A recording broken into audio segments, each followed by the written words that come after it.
Sebelum melanjutkan, jangan lupa subscribe dulu, terima kasih. Bab 40 Kota Qing Yunfang dan Orang Kaya. Kota Qing Yunfang tidak memiliki pintu masuk dan keluar yang tetap.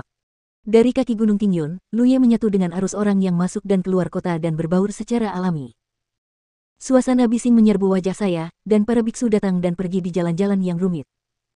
Luye tidak menyangka pasar kecil bisa mengumpulkan begitu banyak biksu. Dia bahkan belum pernah melihat satu orang pun di Gunung Qingyun sebelumnya. Tidak mengherankan jika dipikir-pikir, tidak peduli sekte mana, jumlah biksu di tingkat bawah selalu yang terbesar, dan tepi terluar dari medan perang Lingqi adalah tempat berkumpulnya para biksu tingkat bawah. Dilihat dari penampilan para biksu yang datang dan pergi, tidak mungkin untuk mengetahui dari kam mana mereka berasal. Lagi pula, tidak ada yang akan pamer dengan mengukir asal-usul mereka di dahi mereka. Dia bahkan tidak tahu tingkat kultivasi para biksu ini. Luye masih sangat terkejut pada awalnya. Aliansi Haotian dan 10.000 Demon Reach adalah dua kubu yang berlawanan. Setelah perang dan konflik, otak manusia berubah menjadi otak anjing. Ada kebencian di antara kedua kubu. Hanya ketika dia sampai di sini dia menyadari bahwa tidak ada yang tahu di kam mana satu sama lain berada. Bahkan jika mereka bercampur, paling banyak mereka hanya bisa waspada terhadap orang asing dan tidak bisa bertindak gegabah. Para biksu yang datang dan pergi dengan mengenakan segala macam kostum membuat Luye terpesona. Beberapa biksu wanita mengenakan pakaian yang sangat keren, memperlihatkan sebagian besar kulit seputih salju. Baru saat itulah dia menyadari kalau suasana di Kyushu begitu terbuka. Ini adalah sesuatu yang dia pikirkan. Kyushu adalah dunia yang besar. Adat istiadat di berbagai tempat di daratan berbeda. Adat istiadat di beberapa tempat seperti ini. Nak, menyerah. Sebuah suara yang dalam tiba-tiba terdengar di belakang Luye. Luye berbalik dan melihat sekeliling. Yang menarik perhatiannya adalah dada yang kuat dengan banyak rambut hitam, otot-ototnya juga sengaja bergetar, menunjukkan kekuatan ledakannya. Luye meningkatkan pandangannya dan melihat sosok kekar berdiri di belakangnya. Pria itu memiliki dua tanduk melengkung di dahinya, yang membuat Luye sedikit tercengang. Hah! Sosok kekar itu menyemburkan dua gelombang panas yang mengepul dari lubang hidungnya dan menatap ke arah Luye, kau menghalangi. Luye segera melompat ke samping dan mengangkat tangannya untuk menahan gagangnya pedang. Namun kewaspadaannya segera sirna, karena ada seorang wanita bertubuh mungil berdiri di samping pria kuat bertanduk itu. Intinya wanita itu memiliki dua telinga berbulu di keningnya, yang terlihat seperti telinga kucing dengan tanduk. Meow gelombang, wanita itu memandang Luye dengan tatapan lucu, memanggil dengan lembut, dan mengedipkan mata padanya dengan menawan. Wow! Luye sangat bersemangat saat melihatnya. Di bawah tatapan enggannya, pria kuat bertanduk dan gadis bertelinga kucing dengan cepat menghilang ke dalam kerumunan. Itu adalah seorang kultivator iblis yang belum sepenuhnya berubah. Sebuah suara tiba-tiba terdengar di sebelah Luye. Luye berbalik dan melihat sesosok tubuh gemuk berdiri di sampingnya, menatapnya dengan senyuman di wajahnya dan matanya sedikit menyipit. Pakaian pria itu bertatahkan emas dan batu giok, dan dia juga memiliki beberapa cincin batu giok di tangannya. Dia tidak terlihat seperti seorang biksu, melainkan seperti orang kaya. Pembudidaya setan. Luye mengangkat alisnya. Dia telah mendengar tentang pembudidaya iblis, dan kepala sekolah juga telah menyebutkan sebelumnya bahwa banyak pembudidaya iblis memiliki kelebihan fisik alami, sehingga mereka cocok untuk budidaya fisik, dan banyak sekte juga akan menerima pembudidaya iblis sebagai murid. Hanya saja dia belum pernah melihat seorang penggarap iblis sebelumnya, jadi aneh melihatnya untuk pertama kali. Ya, tapi ketika tingkat budidaya mereka lebih tinggi, ciri-ciri monster-monster itu perlahan-lahan akan menghilang. Sepertinya sesama penganut Tao tertarik pada pembudidaya monster lucu semacam itu. Tangannya. Dia memberi isyarat pada kepalanya dengan dua jari. Luye ragu-ragu sejenak dan berkata, "Ini pertama kalinya kita bertemu. Begitu, rekan Tao Anda adalah seorang kultivator biasa, bukan?"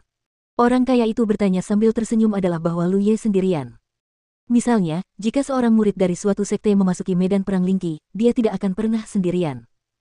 Setidaknya dia akan bertindak dengan beberapa rekan muridnya, sehingga mereka dapat menjaga satu sama lain. Dua pembudidaya iblis, sebenarnya mereka berasal dari sekte yang sama. Luye menjawab dengan santai, itu benar.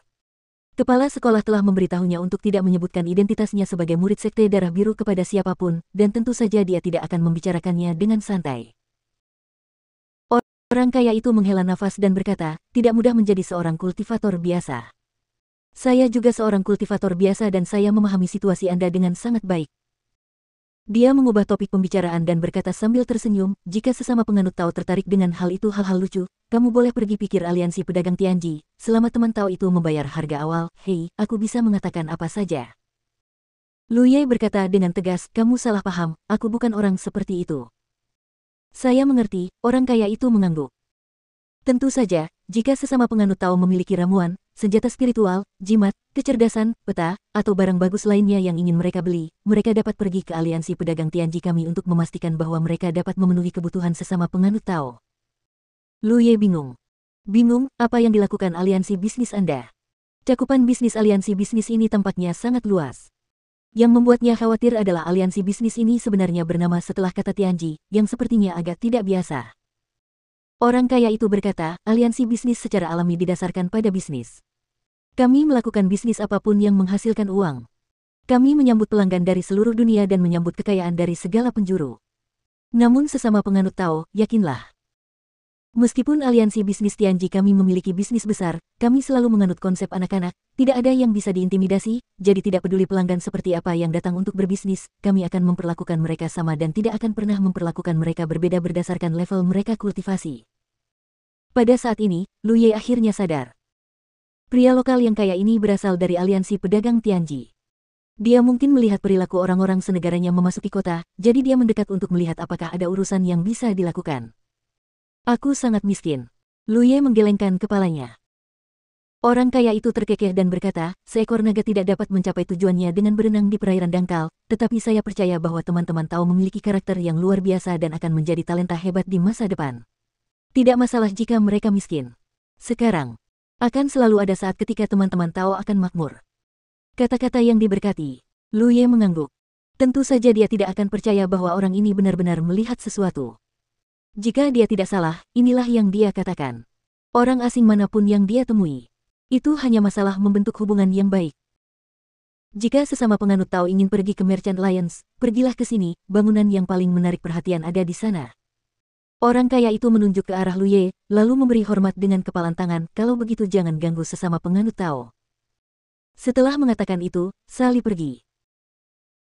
Setelah percakapan, Lu Ye agak khawatir tentang aliansi pedagang Tianji, dan harus dikatakan bahwa meskipun orang kaya itu datang untuk memulai percakapan, dia tidak pernah membawa perasaan buruk apapun kepada Lu Ye dari awal hingga akhir, bahkan jika dia percaya bahwa Lu Ye adalah seorang kultivator biasa dan dia berbicara dengan baik serta dapat dengan mudah meninggalkan kesan yang baik pada orang lain. Anda bisa melihatnya. Lu Ye secara alami tidak memiliki sumber keuangan untuk membeli apapun, tetapi dia masih memiliki barang-barang yang bisa dijual. Mungkin dia bisa pergi ke aliansi pedagang Tianji untuk menukarkan beberapa ramuan atau semacamnya. Namun untuk saat ini tidak perlu terburu-buru. Dia hanya datang ke tempat ini. Penting untuk membiasakan diri dengan lingkungan dan suasana dunia latihan.